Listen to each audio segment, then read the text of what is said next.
Hi hello అందరికీ నమస్కారం. గురువు అంటే కేవలం పాఠాలు చెప్పేవాడు కాదు. ఆయన ఒక మార్గదర్శకుడు. ఆయన పాదాల దగ్గరే మహత్తర విజయాలు ప్రారంభం జరుగుతుంది. మన భవిష్యత్తు మన గురువు చేతుల్లోనే ఉంటుంది.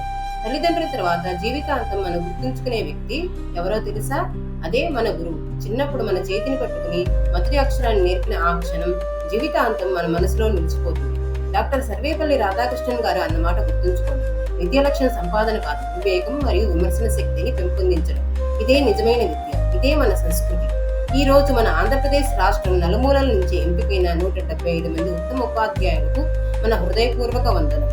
గురువు చెప్పేది కేవలం పాఠ్యపుస్తక జ్ఞానం కాదు, భవిష్యత్తు అవసరాలకు తగ్గట్టుగా కొత్త సిలబస్, కొత్త సాంకేతికత, కొత్త ఆవిష్కరణలతో ముందుకు నడిపించగలిగేది కూడా గురువులే. కంప్యూటర్లు, డ్రోన్లు, ఐఓటీ ఇవన్నీ రేపటి సాధనాలు. స్కూల్ అనేది కేవలం చదివే స్థలం కాదు, అది కుటుంబం, సమాజం, విద్యార్థుల కళ్ళ సమాహారం. ఈ శనివారం నో బ్యాగ్ డే. పిల్లల పుస్తకాలు బరువుకి బదులుగా సృజనాత్మక ఆలోచనల బరువు మోసే రోజు. ఆర్ట్, సైన్స్ ప్రాజెక్టులు ఇవే వారి ఊహాశక్తిని రెట్టింపు చేస్తాయి.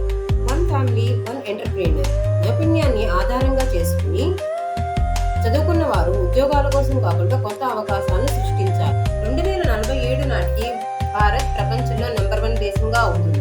అదే సమయంలో ఆంధ్రప్రదేశ్ కూడా భారతదేశంలో నంబర్ 1 రాష్ట్రంగా నిలవాలి. ఆ విజన్ ను సాధించేది గురువులే.